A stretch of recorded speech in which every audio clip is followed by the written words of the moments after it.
안녕하세요.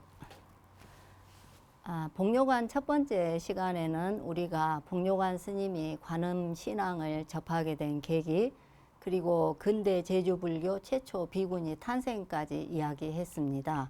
오늘은 이제 수계를 마치고 복료관 스님께서 제주도 산천단 거처로 되돌아와서 복료관 스님이 근대 제주불교 최초 사찰인 한라산 관음사를 창건하고 항일운동하는 사람의 은신처로 법정사를 창건한 것까지 이야기하도록 하겠습니다.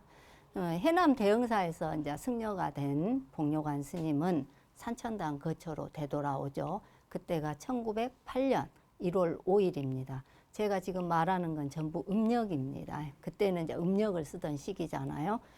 대흥사에서 이제 모시고 온 불상하고 목탁을 이제 이제 그 산천당 거처에 모셔놓고 조속으로 예불을 하고 기도를 아주 열심히 해요. 이제 무슨 기도를 했겠어요? 복료관 스님 오로지 관세음보살, 관세음보살, 오로지 관세음보살 기도를 하십니다.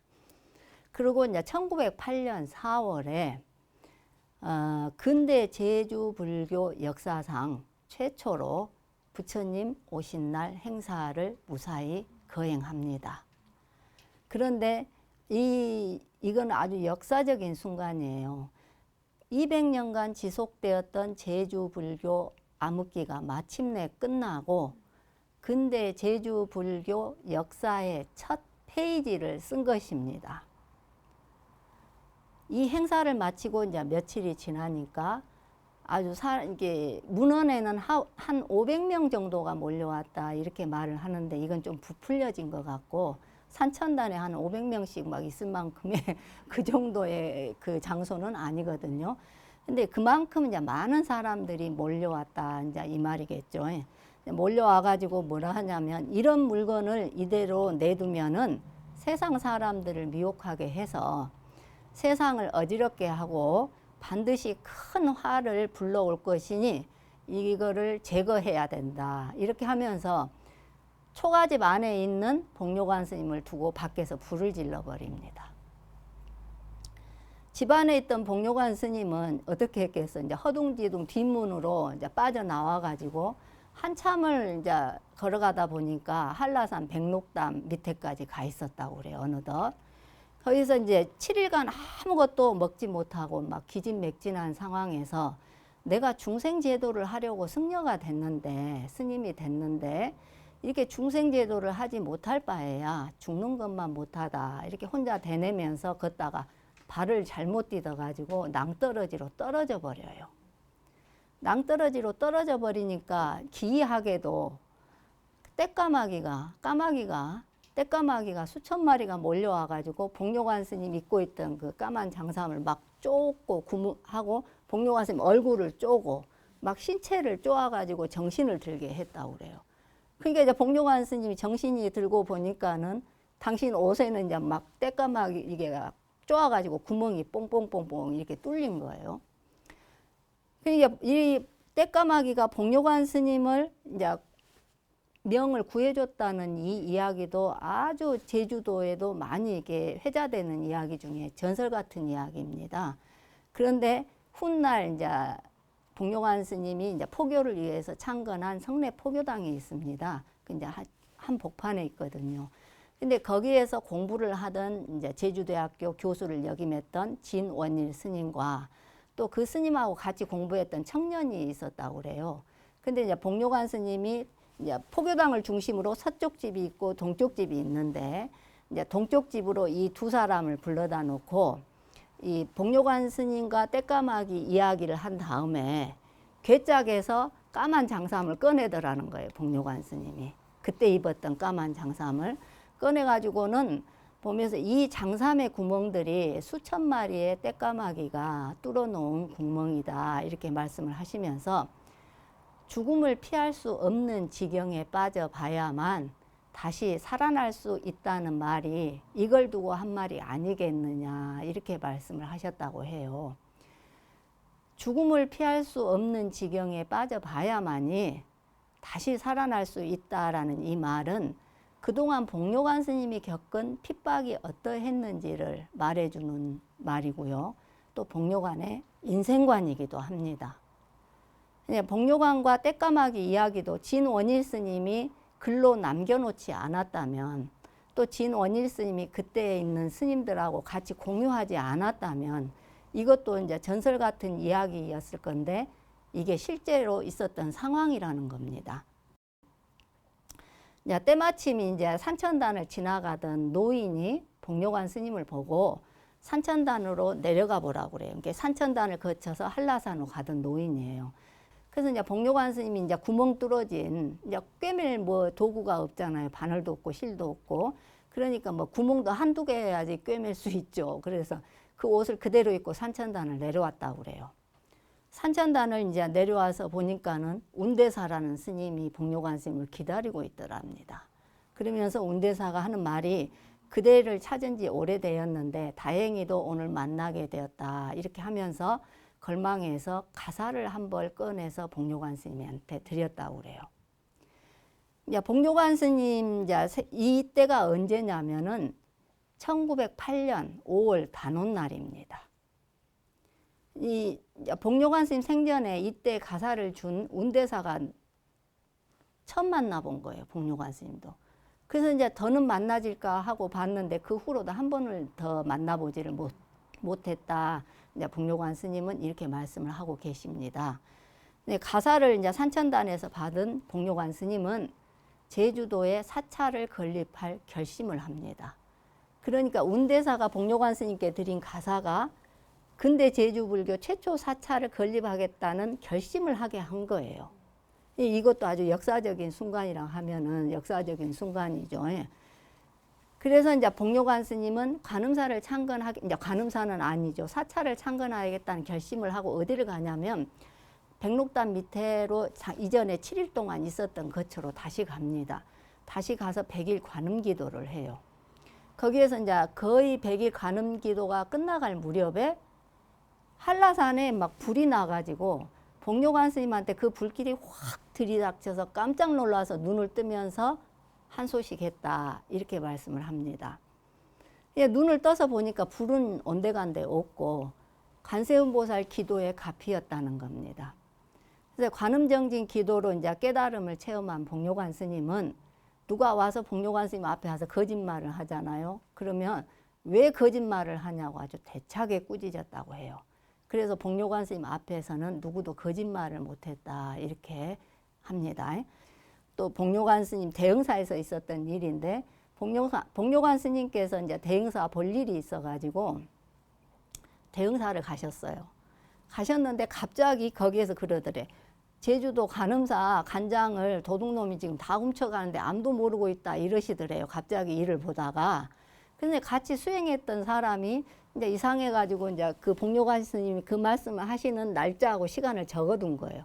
적어두고 이제 일을 마치고 제주도로 되돌아왔는데 와가지고 이제 보니까는 복료관 스님이 했던 그 시간에 그 날짜에 정말 간장 도둑을 맞은 거예요. 관음사가 제주도 관음사가 그럴 정도로 기도를 열심히 해가지고 부처님 가피를 입어서 복료관 스님의 다른 사람의 마음을 꿰뚫어 볼 수 있는 그런 힘이 생겼다 그렇게 합니다. 여러분들도 관음 기도를 많이 하면은 어떤 어려움도 헤쳐나갈 수가 있는 힘이 생기는 거예요. 그 어려움이 없어지는 게 아니고 헤쳐나갈 힘이 생기는 거예요. 이제 1908년 이제 부처님 오신 날 행사를 마치죠. 마친 다음에 이제 주변 사람들이 몰려와서 산천단에 있는 거처를 불태워 버리잖아요. 그러니까 이제 불상도 없고 목탁도 없고 아무것도 없어져 버린 거예요. 이제 이제 복료관 스님 어디를 가냐면 이제 사형인 이제 해원 스님을 찾아갑니다.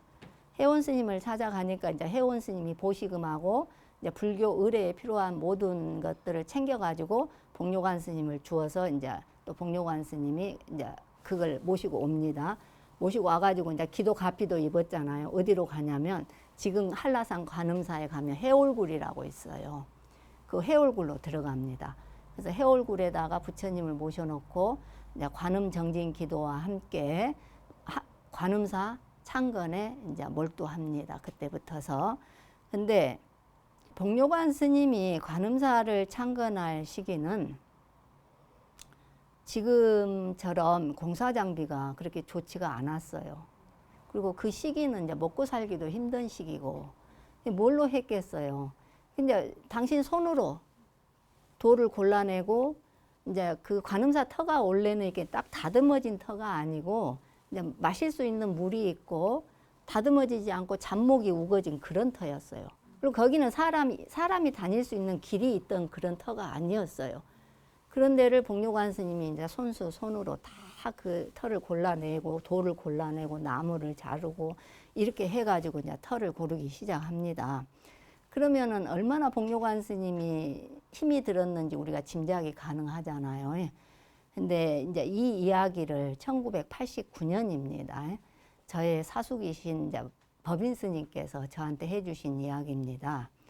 그러니까 복료관 스님이 관음사를 창건한 다음에 해원 스님을 찾아왔던 것 같아요. 해원 스님을 찾아왔는데 이제 해원 스님이 하는 말이 뭐라고 하냐면은 복료관 스님이 고생을 많이 했다. 그때 복료관 스님 손은 사람 손이 아니었다.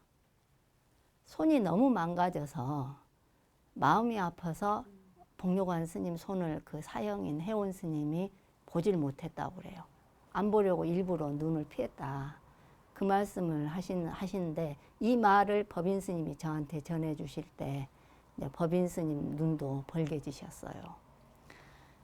제주도에 사찰을 건립하겠다는 원력이 이루어낸 것이 바로 1909년 봄 창건된 한라산 관음사입니다.